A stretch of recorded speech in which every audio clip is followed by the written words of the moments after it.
Hey guys, today I interviewed Jordan Jonas. He's a good friend of mine who a lot of you will know from season 6 of Alone. He was the winner. He was the guy who shot the moose and then killed the Wolverine with the axe. Really interesting guy. I have been around a lot of people who have a ton of experience in the mountains, in the backcountry, in remote areas, and they're comfortable in those environments. But I still hold Jordan to basically another level. The guy is the most comfortable human being in the mountains that I've been around, and he's very knowledgeable on the skill set front, on the bushcraft side of things, and he's actually a very accomplished elk hunter himself, also doing a lot of do-it-yourself hunts. But he just has a comfort level in the mountains that I find very interesting. As people who enjoy the outdoors, who want to spend time in remote areas, what are the concepts that will allow us to feel more comfortable in that environment and just enjoy that environment? So we talk about that. We also talk about just life a lot in this interview, and in some of those concepts in the context of a life that's within a normal modern society and civilization, and then also spending part of life in really remote environments, and that whole kind of, like yin and yang that exists. If that's part of your life too, I think you can probably relate to a lot of the concepts that we talk about. So anyways, I really enjoy this conversation with Jordan. Great guy, very interesting guy. If you're an Alone fan, you'll love this. If you're an elk hunter, you'll love this. But having said all that, the guy's the real deal. It's a great conversation. Let's dive right into it. Thanks for watching, guys. All right, guys, so I wanted to mention that I'm having these custom skinning knives made. These are called Cliff Skinner. I've got a whole bunch of reasons why I've had this knife made the way that it's made. Got a short video on the website. The details are there. pursuitwithcliff.com. Click in the corner up by shop. You'll see Cliff Skinner. Click that puppy. You'll get all the details. Jordan, I'm super pumped to have you on, man. It's been fun working with you the last few months, and it's just exciting to have you on here, dude. I know this time of year you're super busy, so I'm glad you were able to make the time to get on here and chat with me. I think a lot of my viewership will find your story super interesting if they don't already know parts of it, but we'll dig a little bit deeper today. We'll touch on hunting stuff and all of that, but we'll also just talk about your adventures in the outdoors. But what have you been up to, man? Oh, yeah, Cliff, thanks for the invite. It's been fun hanging out a bit lately and look forward to more. Well, it's about to get crazy for me when the summer hits. I guide a lot of kind of survival courses up in the mountains, usually, weekish long survival courses or kind of extreme backpacking adventures, covering a Yeah, lot yeah. of land, getting to some really remote areas. And so those are all about to kick off here in a few days. So getting ready for that. Looking forward to it. It's like Yeah. awesome thing to do. No, dude, and I feel like me, just so the viewers know, me and Jordan, we did some classes together that were hunting oriented, but Hmm. there was some overlap in terms of the clients. Some of them had done your courses before, and Uh-huh. first of all, like none of I mean all of them were pumped about the whole thing. Like they were Uh-huh. sold on they're sold on the Jordan Jonas way. So that was cool. But also, man, they a lot of them were guys that in some ways your experience was like the first real like true outdoor experience they've ever had. Yeah. And Yeah, yeah. dude, that's a super I mean, I've run into that a little bit in the hunting world, but not near as much as like what you're doing. And Hmm. what are your thoughts on that, Jordan? Like why I mean, is it about whenever you take people up into the mountains, be it like their first time or just more of like a extensive experience out there, Hmm. is it to use it about like where's the value for them? Is it about building the skill set, or is it just about being exposed to the environment? Like, do you have you ever thought about that? Like, why is it like a Yeah, life for changing sure. deal? Go ahead. Right, right. Well, I think one thing about doing the summer trips and the survival courses, it's the barrier to entry is a little lower than to hunting. You don't have to figure out all the regulations Sure. and have your rifle dialed and figure out how to shoot your bow. All that stuff seems it's like a pretty steep barrier to entry if your foot's not already in the door somehow. So, and I think by going on Alone and Joe Rogan, whatever, having a broader audience, it's been able to have been able to get the ear of a lot of people who otherwise might not have really a window into the outdoors at all, whether they based on where they live or whatever. But so when I first started, running the courses, I I was really doing it sort of, it's just a business opportunity after a loan.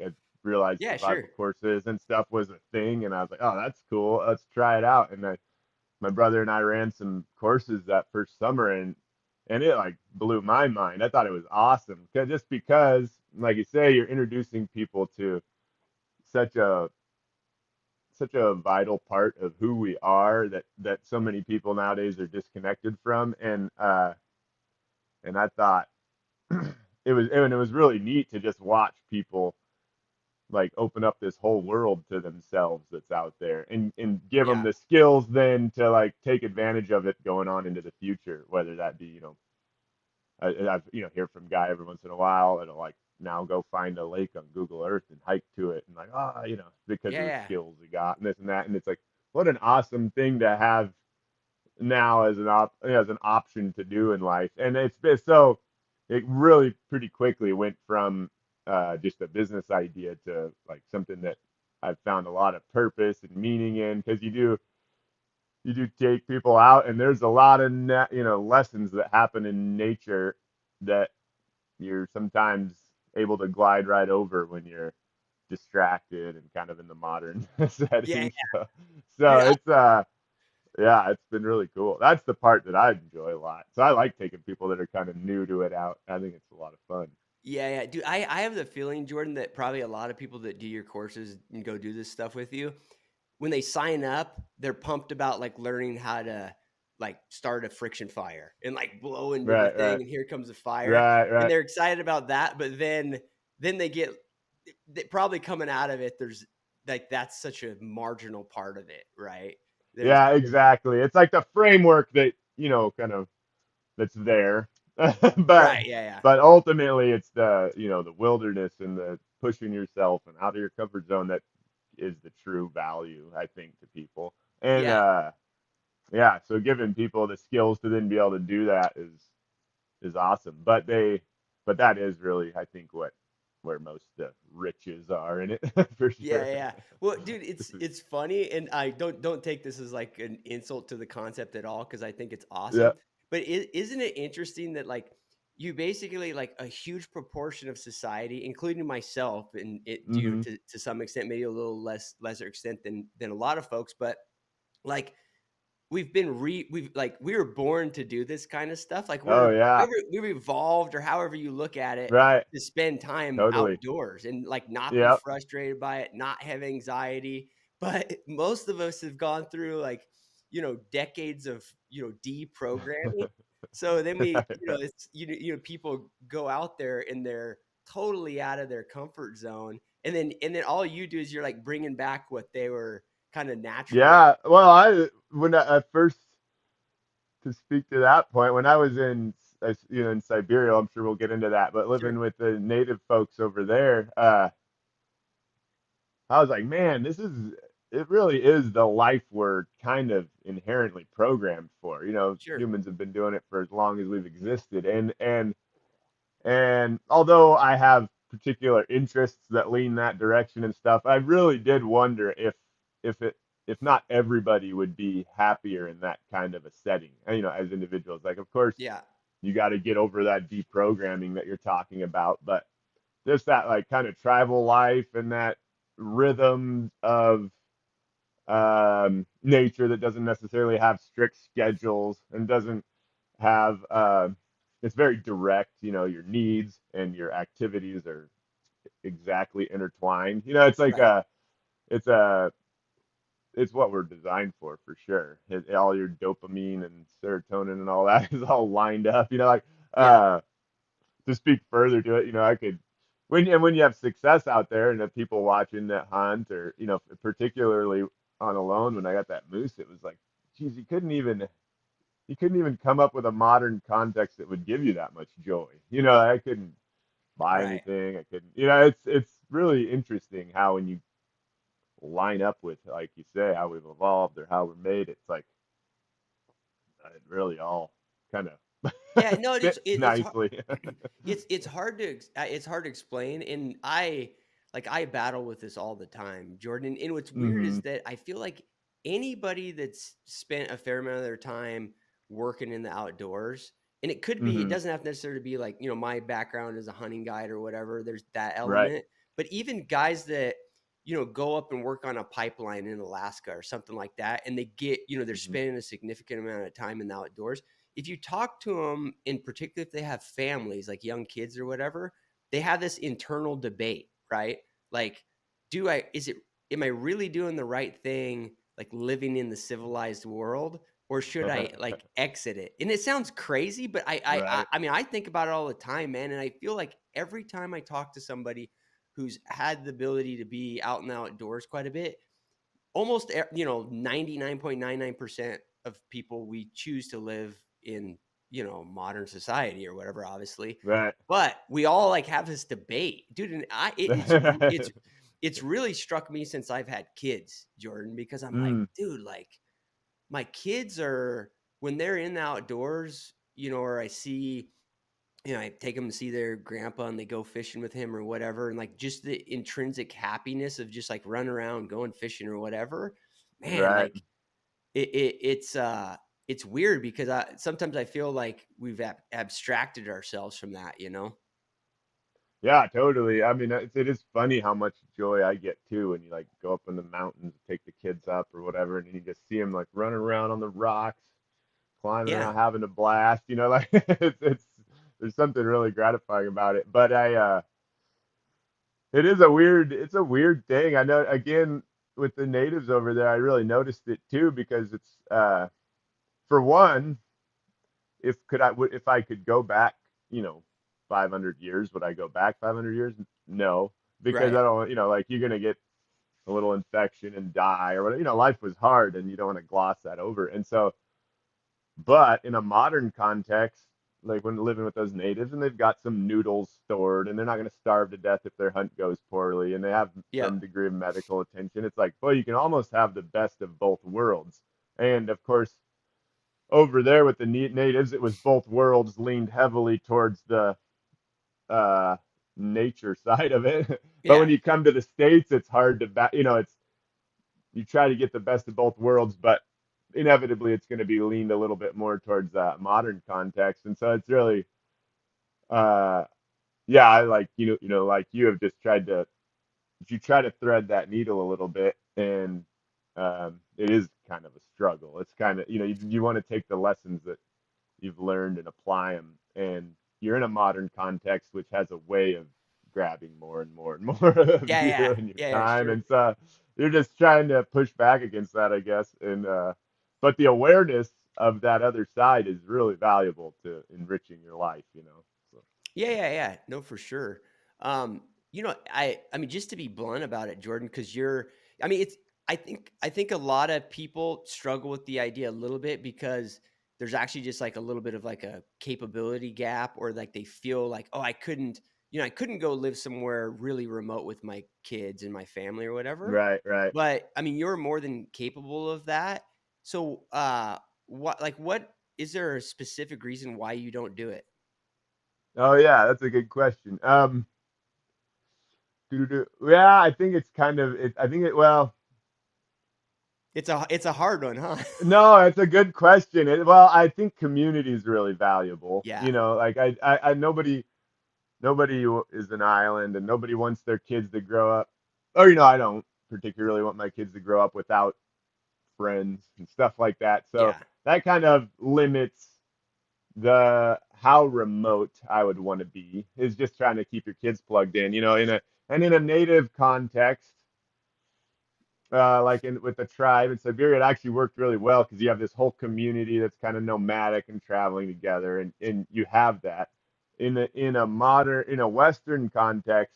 Like I don't know if I don't really want to live on a cabin isolated from everybody Right. for the sake of family and community and stuff. And there's just not although I always had like visions of coming back and like, oh, wouldn't it be cool if on some kind of reservation or something, you could revive this lifestyle and have, people living in this sort of a context, it's just not really, it doesn't really fit here. So the best I can do is try to manage both worlds, but I'd say mostly because of that, mostly just the lack of community. As much as I like um, Yeah, the that idea. lifestyle, it's just not practical on your own by yourself as a family for Yeah, me. yeah. It doesn't line up quite with my priorities, I guess.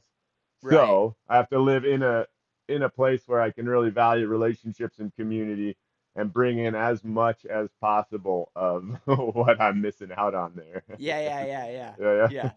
yeah. Yeah. But And maybe some people like watching this or listening to it. I think a lot of them can relate, Jordan, but some of them, hmm some people, I think some people unfortunately don't even have the context of like, what the hell are these guys talking about? Like, right. why would you want to live outside of a city? Why would you want to live outside of like a structured environment? Um, hmm and one thing I think that is cool about, you see it as a trend in the hunting world. I'm sure you see it with your survival course business. Is that Right. I think sometimes those can be like that context. You know what I Yeah. mean? Oh yeah. Yeah, And for sure. And I mean I see that. Of course the survival course thing that I does is its own unique niche, but that so much the case with the hunting world. And it's why like yeah, I think in the in America that having that the awesome conservation model that we have that allows so many people to be engaged with the outdoors via hunting sure. is so awesome. Like I'm constantly grateful that it exists, and it is the so many people. I mean, how many people watching this are looking forward to September because it's their chance Yeah, to get yeah, out and yeah, like really dive back into that because there's a degree because the modern world has so engulfed everything around us. There's a degree that you have to kind of force yourself out there. You have to put yourself in yeah, those yeah, positions, and then it happens. Then all the good and all that comes with it. Uh, but it doesn't happen by inertia. You have to kind of force it, throw it in there. So yeah, hunting yeah. is a great avenue for that for a lot of people, or going on these, types of trips or whatever it be, fishing for so many. Yeah. Yeah, but yeah, So, no, for sure, dude. Like the vast majority of the people in like my circles, hmm they live normal lifestyles, have great careers, jobs, and everything else. And the way they get that, that time in the outdoors is hunting related. And I don't think, right, I mean, it's obviously it's a biased sample, Jordan, but I right, don't think most of those people, probably including myself, if there wasn't hunting there to motivate it and the opportunity that we have like here in the US, I don't right, I don't think I would do it. You know what I right. mean? I don't think I would Yeah. just go on backpack trips with my family or whatever, if I'm being hmm honest. Oh yeah, that's interesting. I get it because that's kind of the peak. It's like going out there and harvesting your elk, Yeah, two it's week like I don't backpack yeah, hunt. It's like there's something about that is feels like a really peak outdoor experience. And I've personally come to find a ton of joy. I mean, I in also just like going to the unexplored areas and sure. fishing that lake that nobody's gotten to, or doing whatever. So I do find a lot of joy in that. But gosh, it is such a major, you know, advantage that we have that those opportunities open to us. It's not very Yeah, oh common. yeah. It's a unique thing about America that you've really got to appreciate. It's like that's cool that uh, Yeah. it's Yeah, yeah, such a well there's managed system. yeah, like in the if you line up all the countries in the world, like yeah, there's a couple others There's a that have handful. Yeah, yeah, you got yeah, right, Canada, you've got, right, New Zealand, but everywhere like it's right. for the most part like the very few places you Pretty can you limited. Right. yeah, for sure. Yeah. Um Dude, because we're on the hunting subject, I actually had a hmm question for you, dude, on Mm. the moose that you killed on alone.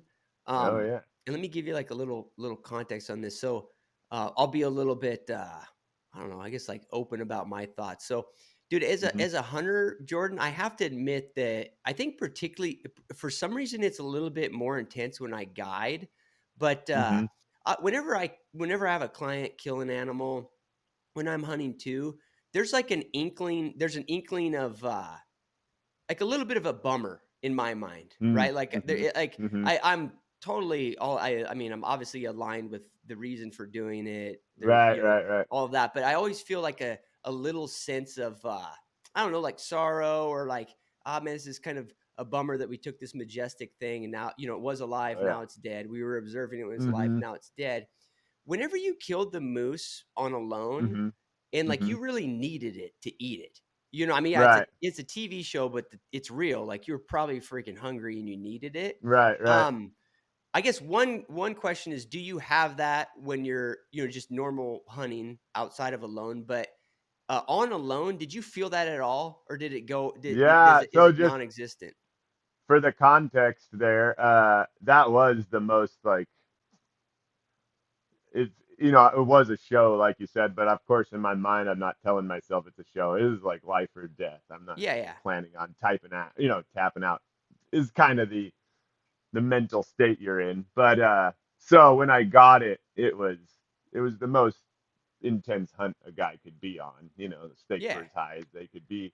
And uh so to answer one part of your question, when I go out and I get a elk or a bear, whatever it is, I feel that bummer to a degree, although like it's so much more I'm not overly sentimental about it, but it's Yeah, so sure. much more uh kind of I'm already get the deal, we're a part of the system, the blah blah Yeah, yeah, blah. but but on Alone, I will say the when that heightened experience, um my appreciation for that individual animal was also very heightened. It wasn't reduced because I needed it so bad. It was actually really heightened. Like I wanted to give that big thing a hug. Man, sorry it Oh, was really? you, but yeah, I was like, but you'll be as appreciated as any moose has been. Yeah, yeah, So yeah, that was very heightened, and I do believe I think I did just give it give yeah, it a yeah, big yeah, hug. yeah, yeah. But then you're like, oh, bummer, but man, I was so excited. But yeah, no, that both feelings were heightened. Like I was as Okay. excited as I could possibly get, and I felt more tangibly like the gratitude for that animal and the beauty of it, and just like Yeah. oh man, Dude, that yeah, that's that's I can super. still tap into it.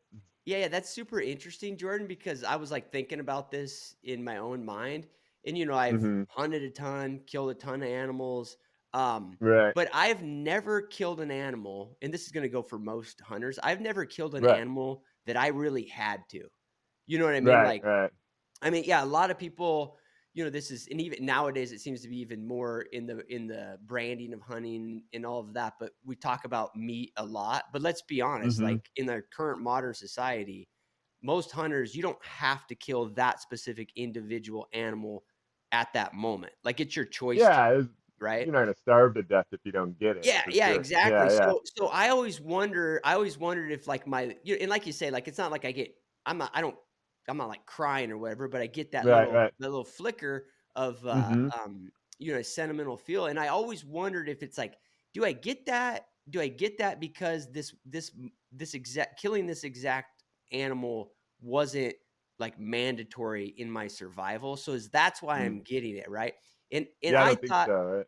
Yeah. yeah, and it's interesting. I thought, well, if I was in Jordan's situation when he killed that moose, would I kill the moose and just gloss over that and just be like, I don't give a shit about this moose. I'm just happy that I killed it. I'm gonna eat it, and all that that little bummer goes away because I'm just so excited about having something Yeah, that I had to that's have. an interesting thought. Yeah, no, it's a and having run that experiment, it was definitely just both feelings were heightened, I would say, Yeah, yeah, yeah, considerably. sure.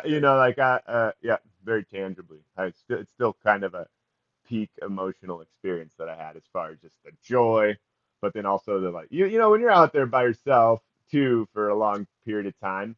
And I think I got the moose on day 20, so it hadn't been that long. But you do feel like you're the connectedness a bit of it all, and you Yeah, feel a part of the system, but you're also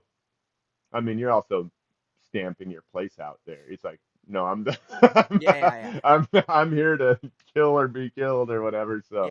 Uh so there's that. It's an interesting juxtaposition. There's a little more both feelings I'd say are more accessible in that situation. Yeah, Mhm. that's interesting, man. And I wanted to ask you that because I think you're one of the few people I know that's actually actually killed something in that context. You know, Yeah, it's not very common anymore. It's so no, interesting that it's not, considering how common it was for all of history. What a yeah, deal yeah, that we aren't yeah, yeah, starving to death. This is yeah, for great. sure. Dude, you said something there. You've said it a couple times, man, and I wanted to get into it. And it's a little bit of a woo woo topic, but I think it's interesting. You mentioned this like connectedness. Hmm. I what's interesting, Jordan, I bet you that you have it too, but due to some of my history, like early in my 20s, I worked a little bit in like a technical environment. I've got some buddies that are Hmm. like tech nerds, Uh-huh. successful guys, and there's a big trend in that world to go do these like psilocybin or DMT Hmm. experiences or whatever. And I'll talk to these guys like after they go do this, and one thing they Hmm. say is they talk about this connectedness, right? Like, oh, I didn't, Right, I right. felt so much like an individual, and then afterwards I felt much less like an individual. And they're always like, Cliff, you should go doing with us. And they talk about it, and I'm like, and I'm not like against it or anything, but I'm like, Right, right. everything you say, I already know. Like I Right. already like it's so weird that it's a foreign concept to you, and that like how I don't know, obviously nobody knows the full dynamic of the whole thing, but the idea that humans are completely separate from the natural world is like Oh yeah. like I don't That need you to. I think you put a post up on that of kind of brushing on that on X Yeah, or yeah, whatever the yeah, other yeah, yeah, day, and I yeah. was like, "Oh, I liked where you were going with it." That I mean, I think it's such a issue, particularly as I think you mentioned it in urban settings, but it can be everywhere. But that we feel like we can exist independently from the ecosystem. Right, It's such a kind of oblivious take on the whole thing. Like, right, and I think it plays into uh, a lot of the, talk about conservation these days, and a lot of more of the idea that we need to remove ourselves from the equation and not hunt and let the wild be wild and stuff like that. But it's like, we are all a part of the system. Like, let's do it well, but it has to come with the recognition that we are a part of the system, no matter what. Even if you're vegan, and I don't really cast any judgment on that, but it's like sure, you're still uh, there's still monocrop agriculture and all the animals involved in that and all the habitat lost in that. It's not so simple. We're all a part of the ecosystem, even if you live in a high rise in New York. So, but right. it's easy to kind of disconnect yourself from that, and so then of course like a psilocybin experience or something like that is gonna that's a powerful lesson to realize, oh man, I'm not disconnected. We're this tree that I'm staring at Yeah, yeah, yeah, is yeah. part of me, whatever. Right, But but isn't it interesting? Like I think most hunters, most outdoors folks that spend some time out there, they don't need to go trip balls to figure that out. They kind of are. They already like know it. Or am I totally. off base, man? Well, I I mean, I don't know. It's that's interesting because it's a powerful substance. What a weird thing that it exists. yeah, yeah. And I've done it before once, I and gotcha. I was like, man, that was weird. And so I don't know. I don't. It's another thing. It's like, dude, I'm one of those guys that says everybody should try it. No, but I also think like it's weird. I drew slightly, like those, like you said, I have the kind of the same. I already knew that, Yeah, yeah, but and I got different interesting thoughts when I was on it. But yeah, yeah, yeah, but but yeah, that is definitely something uh, that people that are in touch with the outdoors are connected to it, and that's what I think. A lot of people that think of hunters as like murderers and killers. I mean, I'm kind of preaching to the choir to your audience, yeah, but yeah, man, nobody's more like into the health of the ecosystem and our role in it than people that are like consciously engaged in hunting and conservation and stuff. Of course, you got people that are less thoughtful about it and yeah, yeah. whatever, and Sure. I'll run the gamut. But man, in my case, it's like I'll see like some elk fawns jumping around in the lake, and you're just like, man, Yeah, yeah, those things are awesome. Like love those little guys. I hope they do well. Yeah, yeah, yeah, Like yeah. you're really pulling for them, and you Well, really want a wilderness that thrives. I don't know. Yeah. Anyway, yeah, yeah. but No, I totally I totally agree. appreciating our role in that, I guess, is what we're getting at here. Yeah. Yeah, yeah.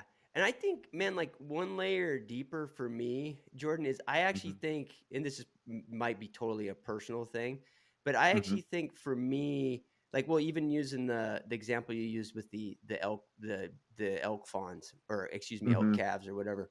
Mhm. So I whenever I see that in nature, like it reminds me a little bit of like our own more, I guess, like, that it reminds me that life is fairly short. Like those elk calves, Oh yeah. they may only live a couple weeks, right? They Right. face Right. all sorts of, major obstacles in their life.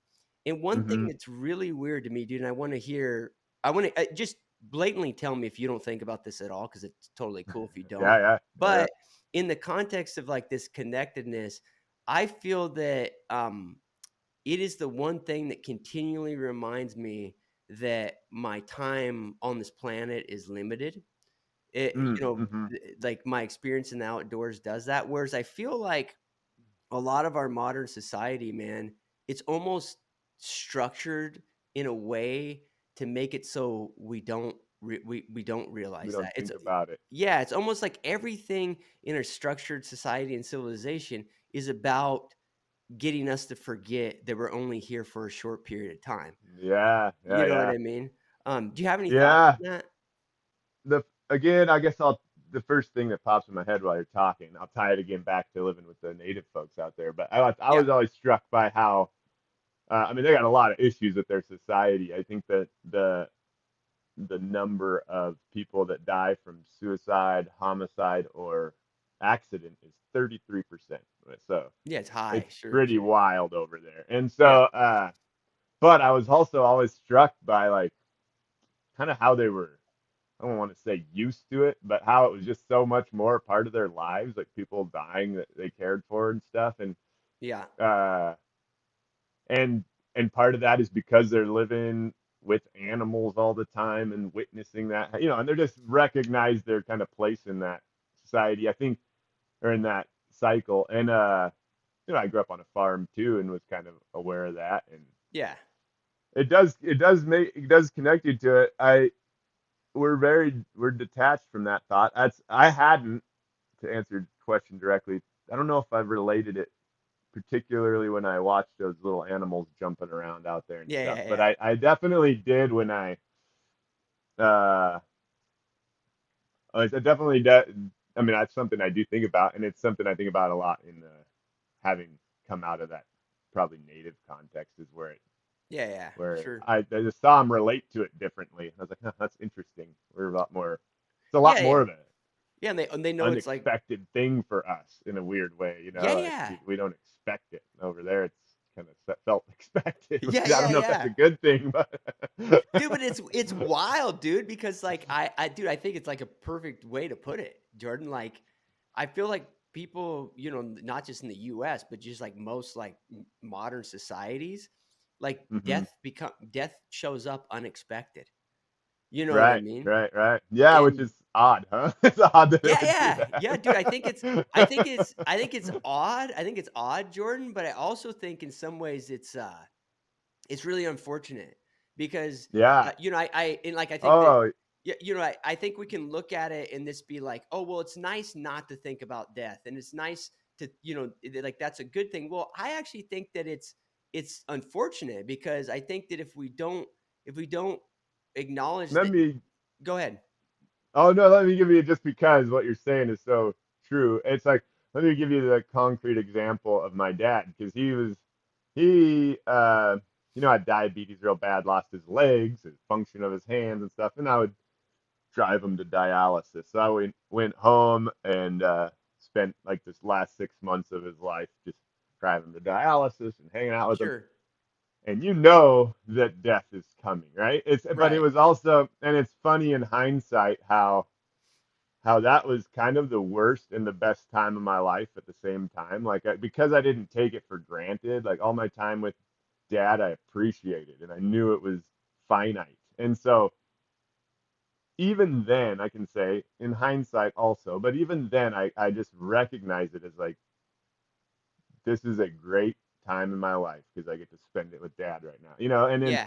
and then at one point he was in so much pain and had such a downhill spiral that he decided to stop going to dialysis. So then even more so, it's like, okay, we got maybe a week Yeah, I left, gotcha. and he basically was just like, well, let's just have all my brothers and sisters over. Let's just party for a week Yeah, or yeah, whatever. sure. And but then just the fact that we were so faced with it, we didn't brush it under the rug, and it didn't quite come as unexpectedly. And in a way, we were lucky because we could see the writing on the wall for so long. Sometimes you just have a heart attack, you weren't, don't Yeah, have yeah, that yeah. chance. But it was a speaking to what you're saying, it was a great opportunity to like recognize we're limited, our time's limited, and make the most of it and not take each other for granted, and all those things that you do if you just think, we'll be here, Yeah, yeah. I'm not gonna think about that.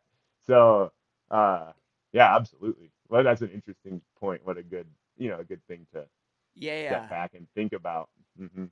Yeah, now So well, it's def- dude, when you were living remotely with the it's a Vinky, am I saying it right? Evenki, yeah, the Yeah. Anunnaki. Yeah, do you think sorry, dude. I can say a Vinky, I can't say the other one. uh, Never mind. No, what is it? I said Anunnaki. It's like one of those. I don't know if they're the lizard people that came or the Oh, I something. got I There's got one of those things. I don't know. Oh, The I gotcha. listeners will know. No, just kidding. Anyway, I was I with the gotcha. Evenki. I gotcha. So I mean that concept was it, do you feel like they were more present because of that? Like within their families and stuff? I'm just curious, Jordan. Like Mm, Not necessarily. I guess I I wouldn't. gotcha. That wasn't the direct line. I Uh, gotcha. yeah, depends still on the person. Yeah, yeah, yeah. There's still a lot. Yeah, no, Yeah, I and totally your get it. level of alcoholism. It's Yeah, kind of, yeah, sure. Yeah, yeah, yeah. Yeah, like I'm not yeah. Well, that's the that thing is very there's like elements of like modern issues that are in every society, in including every this, right? society, right? Exactly. So Yeah. it was, yeah, it wasn't directly correlated, but probably didn't hurt. Yeah, yeah. No, I totally get it, man. Um, it's yeah, the whole. I mean, it's a deep one, man. But I always felt like that's something that I found unique about people that spend a lot of time outdoors. Like at least they get a little window into life and death a little bit, which I think is important. You know what I mean? Absolutely right. You Yeah, know. it's obviously with your kids and stuff, they're all growing up Oh exposed yeah, to all that kind of stuff. It's a little bit less, yeah, you just naturally feel more in your place. Where yeah, yeah, it's funny that somebody can become, that you can become adult and it almost never dawned on you that something had to die for you to live and have to yeah, yeah. constantly. That's kind of crazy. And then but that helps put yourself in that proper place. Yeah, yeah, yeah. No, for sure, man. Um, to I guess to pivot a little bit, Jordan, we talked about your experience on Alone a little bit, but I think it's actually I got a question that's probably applicable to hunters and people who just want to spend a lot of time outdoors. Hmm. You seem really uh like on the show you seemed really comfortable in my time spent with you in real life you seem very comfortable out in the outdoors for long periods of time if Hmm. somebody comes to you and I'm sure you deal with this all the time in your classes and they've never done that before do you have any like is there a specific skill set or specific thing that they can do to, to I guess like achieve that like Zen ability to not have Oh, anxiety in the yeah. woods. Interesting. I think it's multifaceted a little bit because you do have to have the basic skill set to know that you are going to be okay. Yeah. But then I think the more broadly, it comes, you know, comfort in discomfort, I guess, or Yeah. Yeah.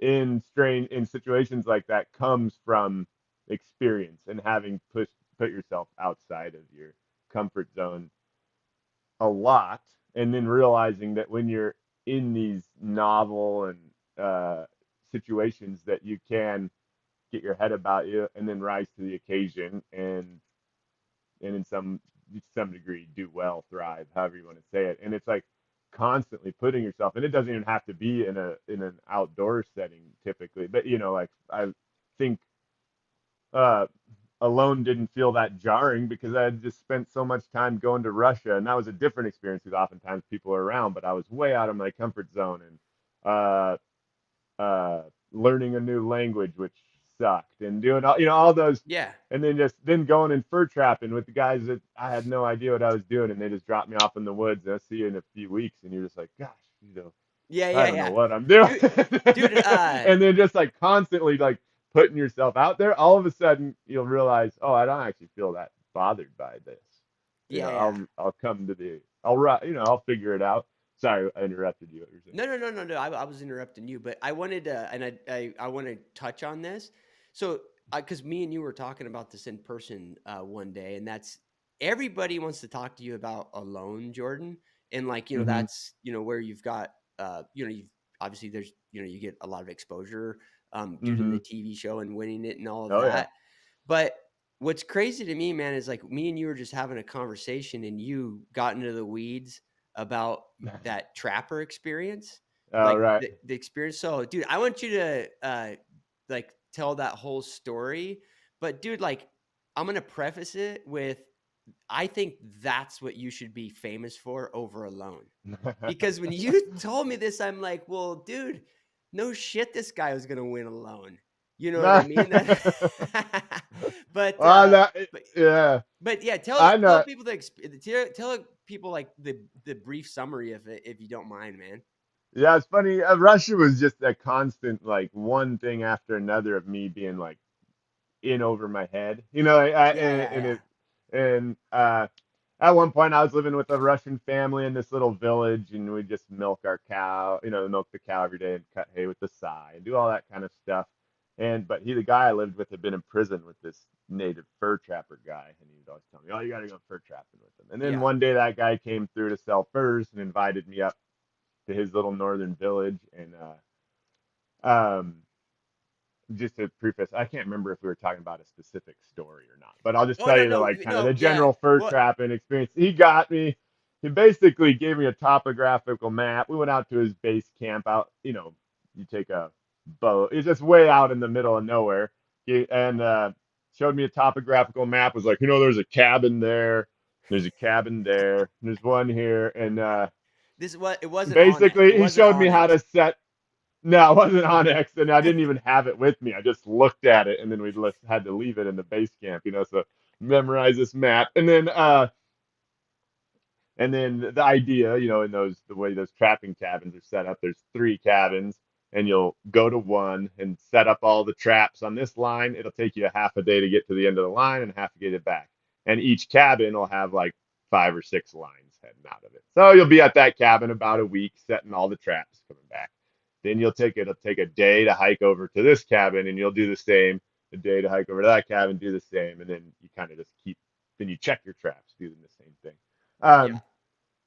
But I didn't know what I was really doing. You know, I'd never done all that. He showed me the ropes and then sent me off. And he was like, all right, basically what ended up happening, it was like, I guess it was like 5 weeks, quite close to 5 weeks. Yeah. We had at one point in the middle there, we met up for just a few hours. But then I was at at these cabins, like, you know, Yeah. getting lost in the woods and falling through ice and In the doing all, in the in the middle middle of of Siberia. Yeah. Siberia, in the middle of winter, like completely. There's no Garmin or any tap out button. I remember uh, one thing that kind of struck me. I remember it was probably 3 weeks in. I was like hiking through the woods. I came into a really beautiful area, and I was just like, wow. And I was like, whoa, that was the first time I've heard my own voice or any voice in like 3 weeks. Oh, that's funny. You know, I had an active mind, but I hadn't actually heard an out loud sound from a Yeah. human in like a few weeks. So I was like, oh, weird.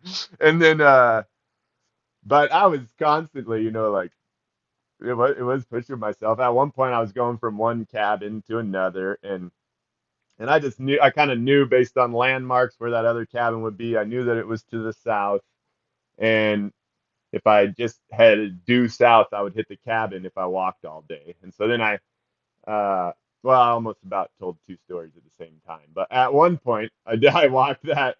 It was fun, I was like, well, I should hopefully I hit it, and I had the sun on my left, in the morning, and then Yeah. around noon, hopefully I'll be walking straight at the sun. In the evening, it should be on my right.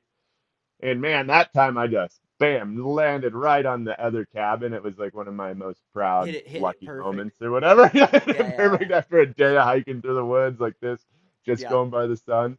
But then another time I misjudged the distance, and I kind of like headed out in the morning and trying to get to the other cabin again. My first, and I thought I was about halfway there, and I was like, oh, good, I'm gonna stop and sit down and boil some water, get a drink. And so I Sure. went to start a fire, and my matches had all gotten wet because, and it's like, oh crap, and so I didn't have any way to start a fire, and I just couldn't just eat snow to quench your thirst. So I was like, crap, I got to go down to the river. And then this was when, I kept trying to hike, but then I realized because I thought I was halfway, I was like, oh, let's tough it out. And then I realized it's starting to get dark that I was only halfway come evening. I was like, oh crap, like I must be zigzagging or taking a lot longer than I should. I'm gonna go down to the river and get a drink, but I had to drop, you know, however far to get to this Sure. river.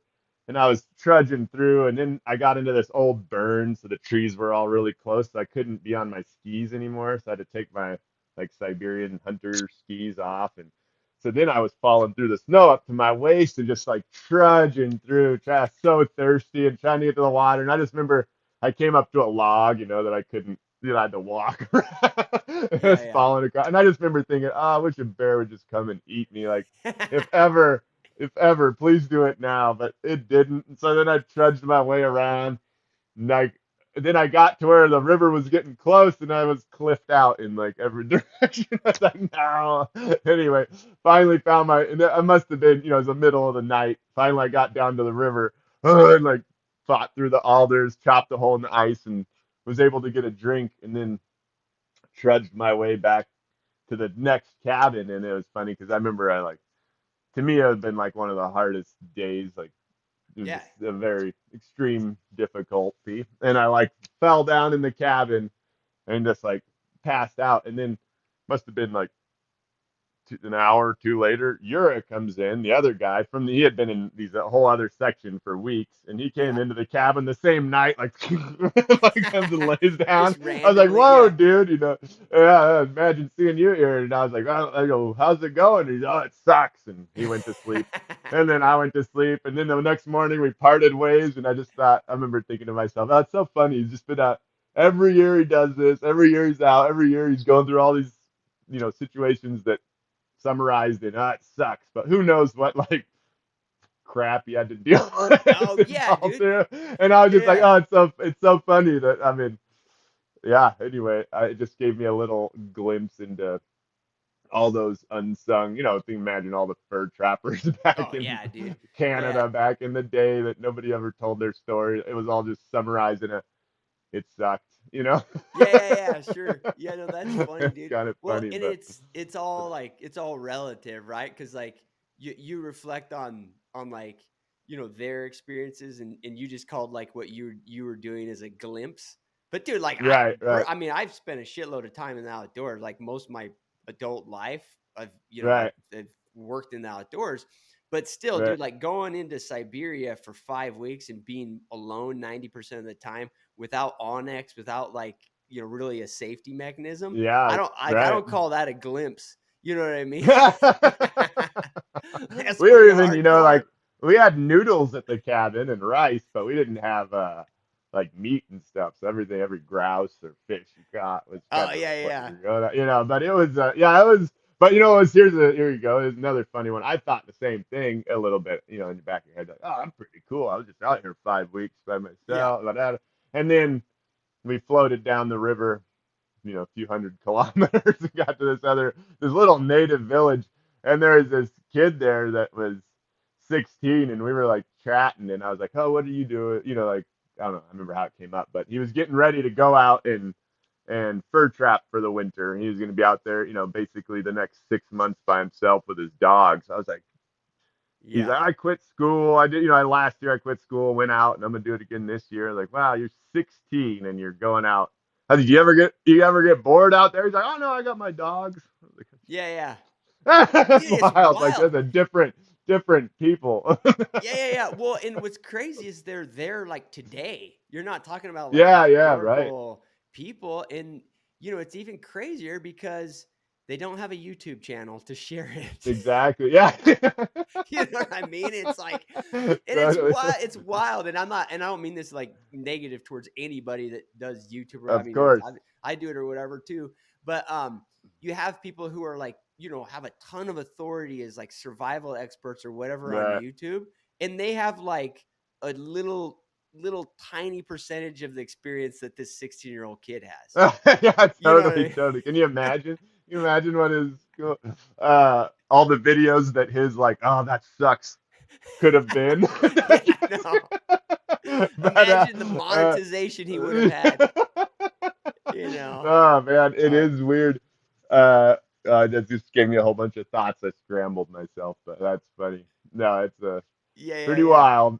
Yeah, No, it's but totally crazy, man. But dude, I love to ask this question to guys like you and like reflecting on experiences like that because it makes them feel weird. Because they're usually not like gear guys. But oh yeah. Jordan, in all your time, like that remote time, this your survival stuff you do now, even in your own hunting, do you have any like specific gear that you feel that is important to you that may not be like mainstream? Oh, interesting. That may not be mainstream. It doesn't have to be. I'm just always curious. I'm always curious because like I've hung out with Cade, a lot of these other guys, Hmm. even myself to some extent. Like I don't buy like every new thing.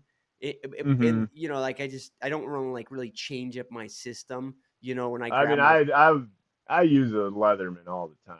I always yeah take a Leatherman. That would be one. That's like the old standby. And then I always I always take a Ferro Rod with me, which is interesting. Probably not everybody does, but I just like having the like. I know I can get a fire thing. It's not gonna break. It's not gonna fail me. yeah, You know, dude. So and that's so actually that's interesting. yeah. So Maybe. you view you would take a ferro rod before you take a Bic lighter.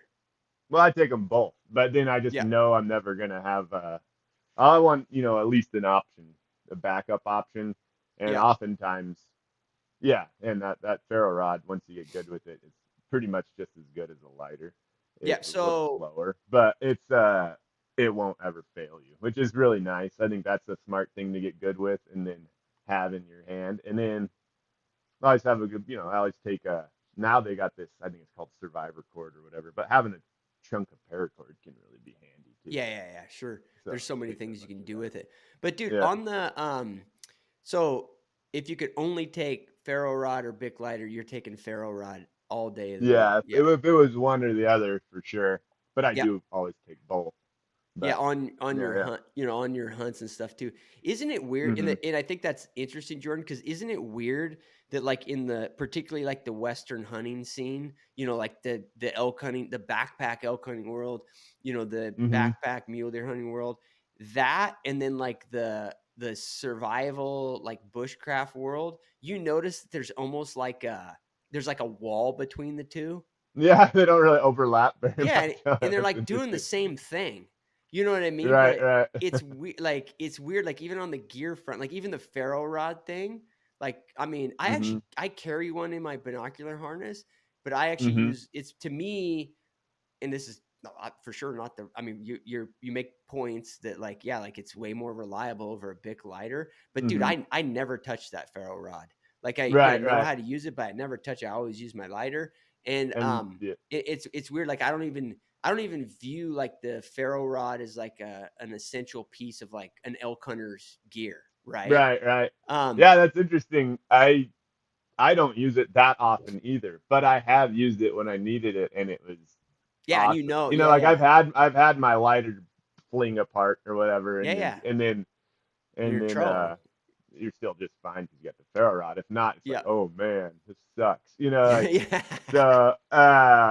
No, I like having it. But it's not necessarily something I use a ton, but it's something that is very good to have when you need it.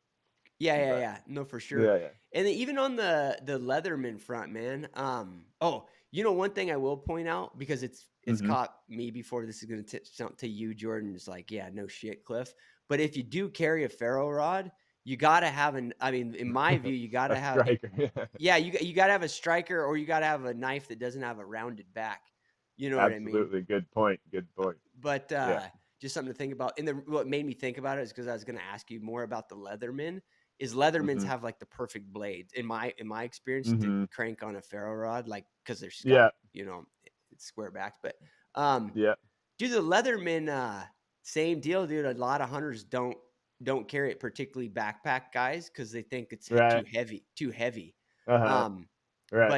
but a lot of the hunting you do is backpack hunting, right? And you Right. I and you just take it because it has multiple functions. Usually when I'm back there, I'm gonna be doing some fishing and doing something, this yeah, and yeah, that, yeah. and it's just useful and yeah, it just has so many. It's so useful that why Yeah, not? yeah. You have a sharpening stone, a little diamond file on it. You've got all the stuff, uh, and if you get the wave or the arc, it's like they're just not that heavy. But Yeah, uh, yeah. a lot of times I won't take a knife. I'll just have my Leatherman because that's fine. Yeah, Which yeah, is yeah, exactly. And that different dude, than some. I actually um it's funny, dude. Like I use one a lot too, Jordan, but Hmm. I historically on like backpack hunts, I haven't taken it, and a lot of times I regret it. Just because Oh like yeah. to It's fix like little stuff. things like grabbing your pot off the fire, Yeah, or yeah, yeah. something leather breaks and you can mend it. I don't know. I just find that it comes in handy Yeah, yeah. Well, the enough like to I mean, to like justify a little ounce or two or whatever it well, is. yeah, yeah, and I think that I think there's this thing that we can run into. I run into it all the time. It's like fixing stuff. So if you get Mm-hmm. obsessed with weight, you tend to Mm-hmm. plan like I think a lot of like backpack elk hunters, they'll like, well, we'll stick on the Leatherman. Like they'll carry a Leatherman and then they'll go 7 hunts and they'll be going through their stuff, particularly as you get older. You just like want to Yeah, reduce your weight, and you're like, well, yeah. the last 5 hunts I haven't used that Leatherman. I'm not taking it. And then Uh-huh. like the next hunt, you got to fix something and you can't Right, because you don't have right. it. I think there's this tendency to like get rid of shit when you're obsessed with weight that, Well, then you got the little bits on there that can oh yeah, have like the Allen wrenches. So if your bow, gets bumped or something, you can actually fix it, which that's not a uncommon thing to no, have yeah, to do yeah, up there. And no, I don't know. I think it's a good one. And you can sure. totally gut an animal with it and skin it all just fine. There's no problems there. Yeah, yeah, yeah. That's what you do that with a loan on a loan, right? Yeah, yeah. No, I thought it was funny, but it was also, to be honest, like I've gotten written a lot. Man, I can't believe you skinned a whole moose with a Leatherman. That's crazy, but it really wasn't that crazy. It Yeah, was yeah. just Like you worked do just fine, as you know. It's a yeah, you do knife, that so like, normally. yeah, I wouldn't be afraid to. Well, if I have a nicer one, Yeah, yeah, yeah. A bigger maybe knife, yeah. nicer, but Yeah. no Dude, I'm problem. curious, on that moose, when you were doing the Leatherman, how many times you have to sharpen it? Do you recall? No, I don't recall. I like, of course, if you keep up on it, and I was just using a little smooth stone I had found. Keep A up on it. It was rock? fine. Yeah, yeah. Yeah. Of course, you could if you wanted, like break off your file and use that, but you don't. You know. Anyway, Yeah. Dude, I don't recall how often I had to sharpen yeah. it. I just tried to keep it sharp. Hmm. Dude, I'm embarrassed to say, Jordan, I've never sharpened a knife on anything natural like a rock. Right, Um, right, yeah, yeah. is there It kind of depends on the kind of stone you have around. Because, like, if I was up here, in Montana, Idaho, there's not that many rocks that would be good for it because it's all like granite, and I would imagine Colorado similar. yeah. Uh, Once you get down near rivers and in riverbeds and stuff, you can find a lot more smooth, Yeah. water worn, fine grit rocks, and those work Yeah, yeah, fine. I got you. But also the back of any other sharp metal object, Yeah, metal another edge, knife. Yeah, yeah. But Yep. Yeah. Yeah. I've noticed that like like years ago, Jordan, I was with a guy in BC, and this guy, I kept watching him, and I was just naive to it. And we were skinning like 6 bears every morning. Like it was Oh yeah. like production level, like bear skinning Right. camp, man. And I would watch him, and I would always be sharpening my knife on just a ceramic rod, like a butcher's rod. Uh-huh. You know what I mean? Uh-huh. And everybody knows to stay ahead of it. And I'd watch him flick. He has 2 knives, and he would flick his knife against the other knife. Oh, cool. Yeah, And I yeah. was wondering what the hell he's doing, and he's sharpening his knife against the back of that other knife. Yeah, It yeah. It works good actually. sounds naive No, now, but no. I had no You idea. don't know until you see it, and then you're Yeah, like, yeah, "Oh, and that's simple." I finally asked him. I was like, "Oh, yeah, that makes sense." You know what I mean? Mhm. And that's what he was Mhm. doing. And he could just do it. He'd done it so many times. And the thing about it is Second like, nature. yeah, and I feel like he could be a little bit or a lot, because he did it so often and so like Mhm. light with light strokes. He could be, he didn't have to be like perfectly accurate by any means. He just stayed Right, on right. top of it the whole time. Right, right. So same kind of deal with rocks. And dude, and Yeah. sorry for nerding out on this, Jordan. I just find it interesting. Like when you use a rock, are you like, or do you do forward I would be strokes, using or it how do you do it? mostly like you would depends on your rock, but mostly like you would one of those square sharpening stones, like Oh, okay. yeah, yeah, kind of just running the knife on it. Yeah, Yeah. I got you. So you don't you don't Mhm. you don't use it like you would like an axe puck. You I use mean, it to like, be honest, you totally can. But yeah. yeah, if I'm trying to picture, mostly I would hold it here, Yeah, yeah, right, yeah. use Yep. and move the knife on it. But actually, you could do the puck thing too. Yeah, yeah. Yeah, no wrong way. I for some reason don't do that as much, but probably a little harder for me to be. On an axe, that's one thing. On the axe, I would, but on a little Leatherman blade or something, it's a little Yeah, harder well, to be yeah, you keep that hit you precise. yeah, and you keep hitting the structure of like the Leatherman or whatever as you if you Right, move the right. rock. Yeah, Yeah. yeah.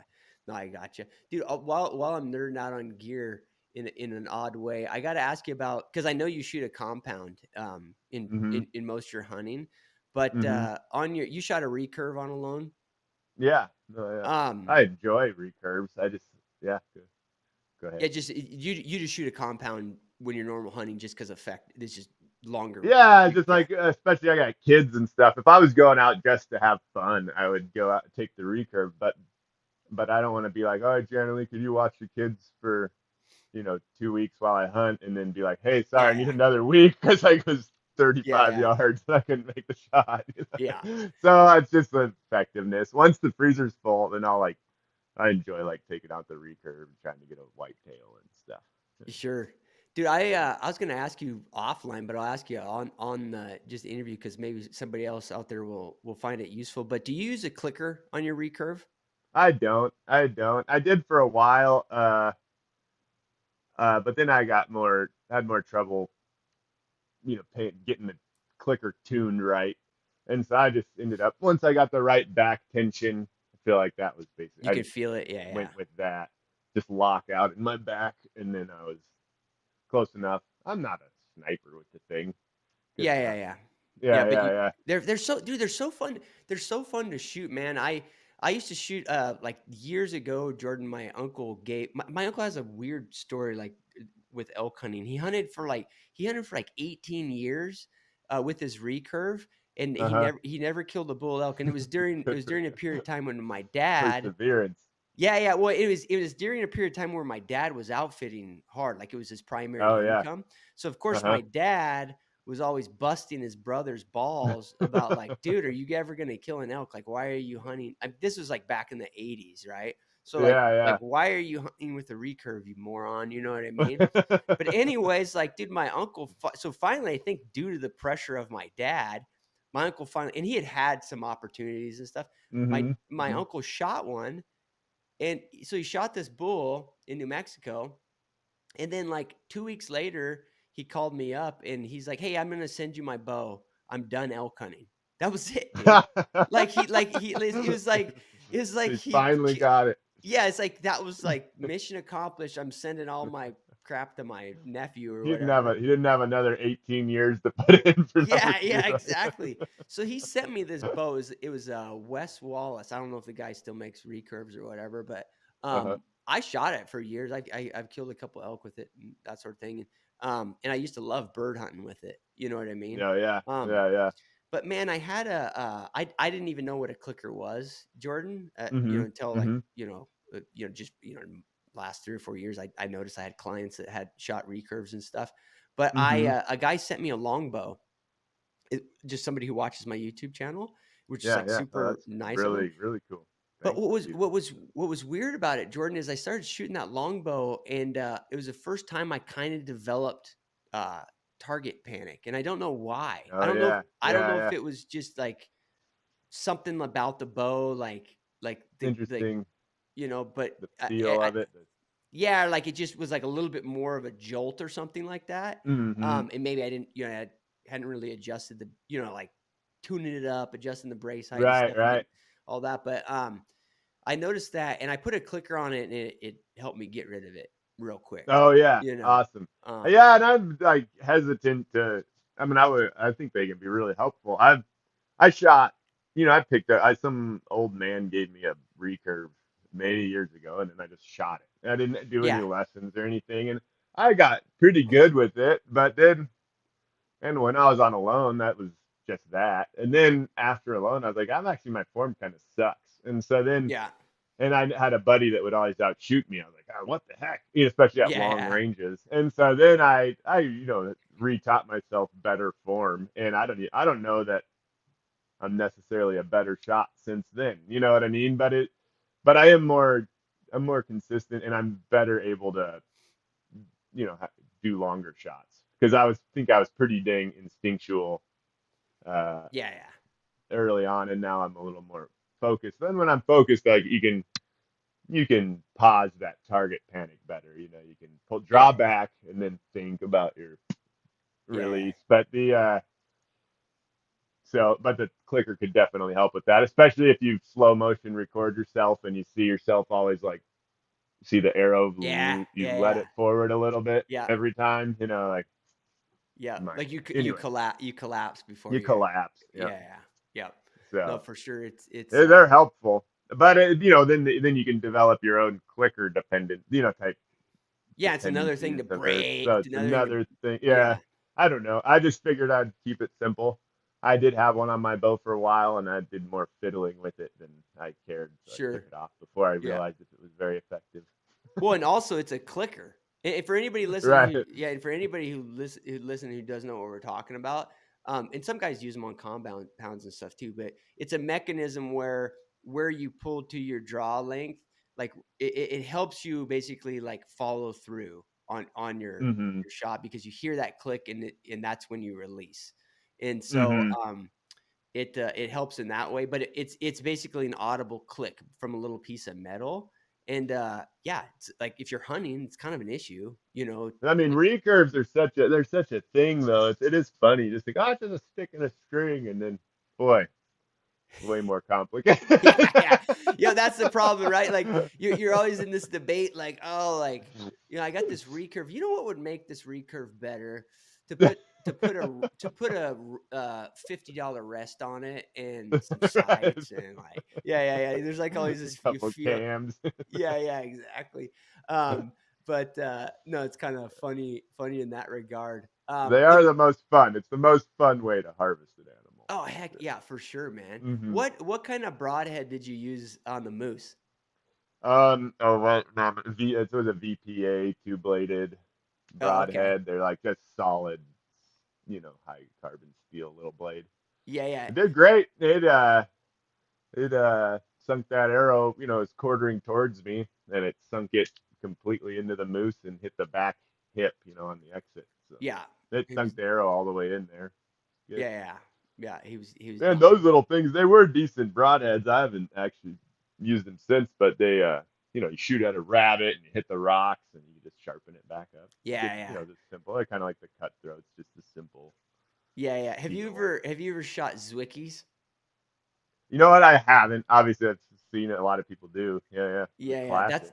That's what I used to. Yeah, exactly. Dude, like, yeah, is classic is a good way to put. I like them, but the only reason I like them, Jordan, is because it's like what I used when my uncle gave me that bow, Right, like, and right.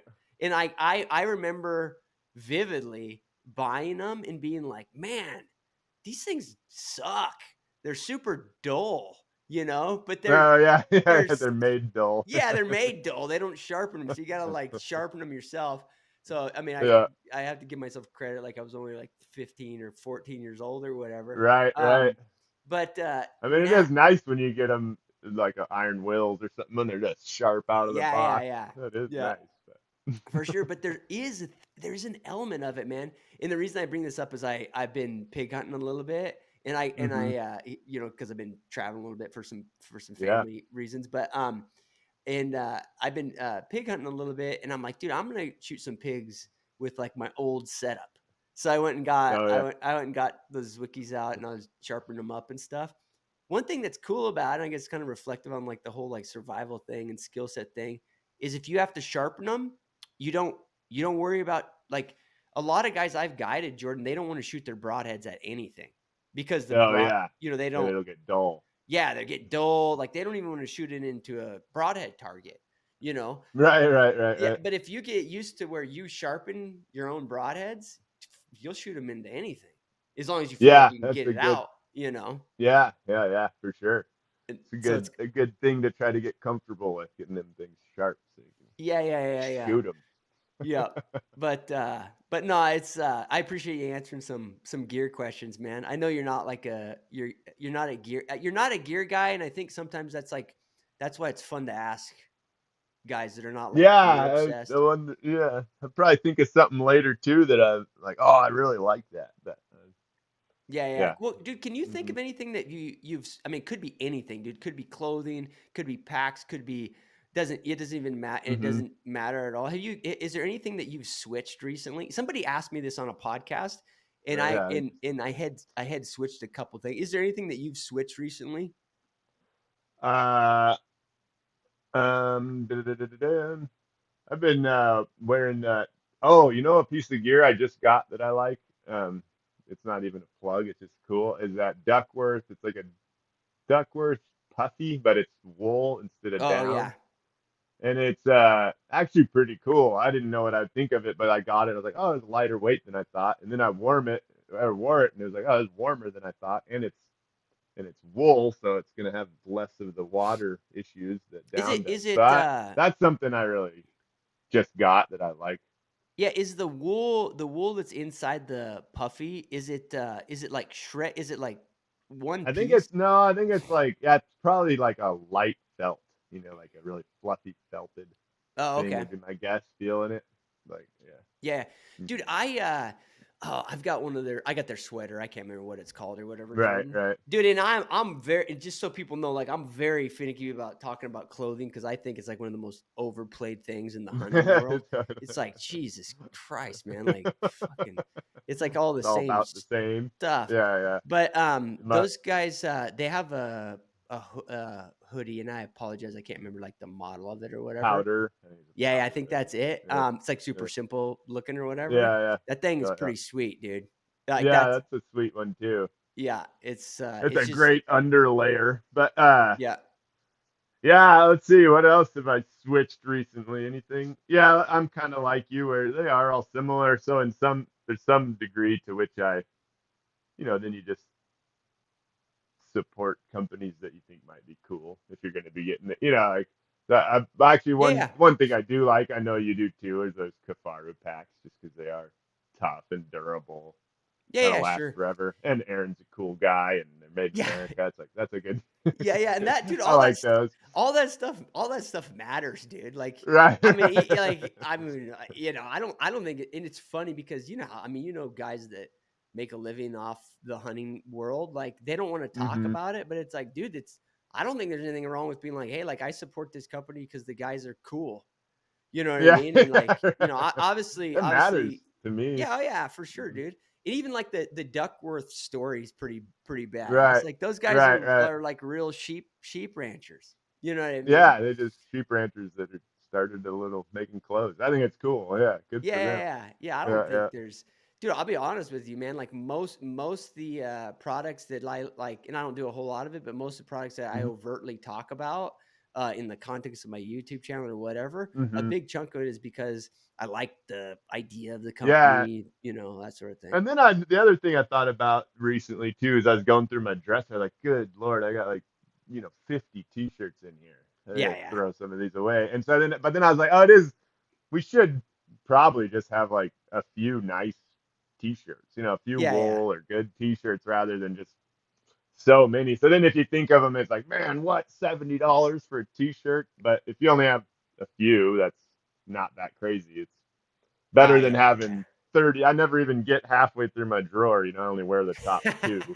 Dude, I'm the exact same way, Jordan. Like, people are like, Cliff, do you wear the same, like, do you have more than 3 t-shirts? And it's like, no, dude, because I use it Not and on then, the top of my yeah, it drawer. goes on the top. You have to like grab the drawer, dude, and flip it over every once in a while. Particularly if they're, I'm sure one of the reasons you have a lot of t-shirts is people give them to you, right? Right, right. Yeah. So they all have different things. That's funny, dude. Um, no, that's awesome. But anyways, hey Jordan, I've had a ton of time or a really good time chatting with you, man. I appreciate your time. Totally. Let people know where they can follow you, man, and keep track of you. I do that. Instagram is at Hobo Jordo, and so that's a good place to follow me if you're in the social media thing. If not, then it's jordanjonas.com is my website, and that has we have Cliff came out and we did some of those bear hunts this spring, but we have an outfitter, so there's cool opportunities there. We can do. Oh, I am. If anyone wants to lion hunt, I have 3 spots open for January. And then Nice, and that's like a kind of you know, unique deal, Jordan. Like you guys are flying in mhm. for it. Yeah, they're actually pretty fun hunts. We fly in. It's a real remote place, and it's where they've gotten some of the biggest lions in Idaho. So it's a really good spot for it, and they're fun if you haven't done one because it's a winter time deal, and so it's a little different vibe than most hunts, and you're covering a lot of ground. You gotta be in pretty good shape where we are, and because it's on foot, and but then you get all the winter kind of Sure. familiarity that's really valuable. If And so if that's something somebody hasn't done, I think it's a cool hunt. do you guys fly dogs in there? Yeah. Hmm. Yeah. How many? I'm Yeah, just for curious. sure. 4. Yeah, 4 dogs and yeah, yeah. yeah, yeah. And then Um. it'll like be my guide and myself, and we'll each Oh, take a sweet. couple dogs and a hunter and run Yeah. Do you do them out of the area that I've been around. into there? Yeah. Hmm. Okay. Hmm. Cool. That'd Yeah, be that'd yeah. be an awesome deal, dude. You know what I think is a really cool hunt, and I mean I love lion hunting. Hmm. I love hunting Hmm. dogs and stuff. But I actually think a really cool challenge for anybody that's just like a total masochist is to try to kill a lion in the winter without dogs, like walking tracks out. That's cool. Have you pulled that one off? I haven't pulled it off, but and I would have never even thought about it, Jordan. It would just sound like Uh-huh. total like idiocy to me. Other than I used to be, well, I still am, but because of I've been moving around locations. I haven't been doing much Hmm. of it, but I've been for I don't know, maybe 10, 15 years. I've been an official measurer for Boone and Crockett. Oh, no And kidding. so Oh, yeah, right on. so if guys have something big they want to like enter in the record books, they hit Hmm. me up and I'll measure it for them. But Pay I you off. had, yeah, do they have strict rules against that, Jordan?